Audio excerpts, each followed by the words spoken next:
5:22 a.m. EST. 5:22 a.m. EST. 5:02 talk General Secretary to meet S&P, Lib Dem, Plaid and Green leaders to discuss pro-single market campaign updated at 5:02 a.m. EST. 4:41 a.m. EST. 4:41 Tory-led local government association says May wrong to suggest councils to blame for housing shortage. 4:10 a.m. EST. 4:10 Trump rejects May's call for him to back away from plans for trade war over steel. Theresa May's attempt to persuade President Trump to rethink his plan to trigger a trade war by imposing big tariffs on steel and aluminum imports doesn't seem to be working. She was scheduled to speak to him yesterday about Syria, but when the call came she also took the chance to raise her concerns about his new tariff proposals. In the readout released to journalists afterwards, Number 10 said, "The Prime Minister raised our deep concern at the President's forthcoming announcement on steel and aluminum tariffs, noting that multilateral action was the only way to resolve the problem of global overcapacity in all parties' interests." The statement doesn't record how Trump responded. But Downing Street readouts of this kind are famous for their blandness, and if they are using phrases like deep concern, then presumably it must have been quite a frosty and awkward exchange. Number 10 may not have commented on the president's reaction, but the president himself posted a tweet on the subject last night and it makes it clear that he's not taking much notice of May's concerns.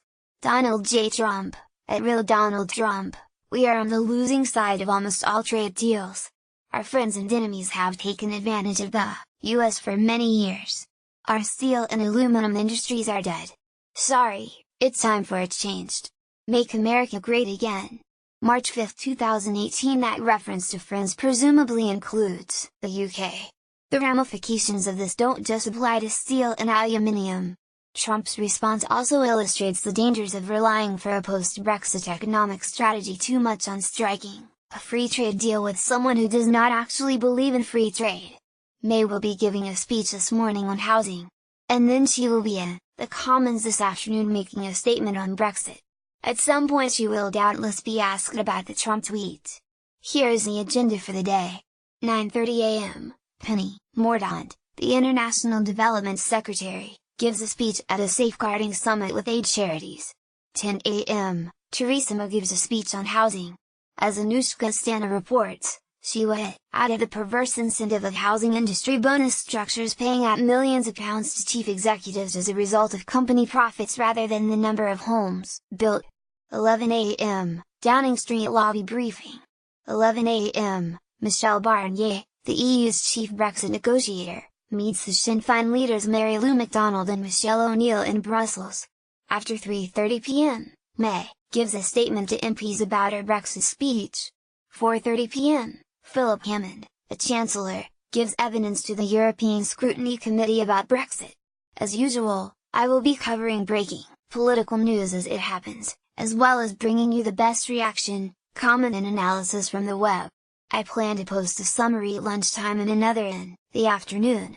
You can read all today's Guardian Politics stories here.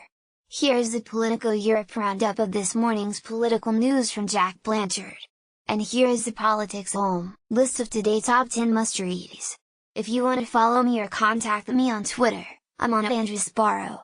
I try to monitor the comments BTL but normally, I find it impossible to read them all. If you have a direct question, do include Andrew in it somewhere and I'm more likely to find it. I do try to answer direct questions, although sometimes I miss them or don't have time. If you want to attract my attention quickly, it is probably better to use Twitter. Updated at 4:43 a.m. EST.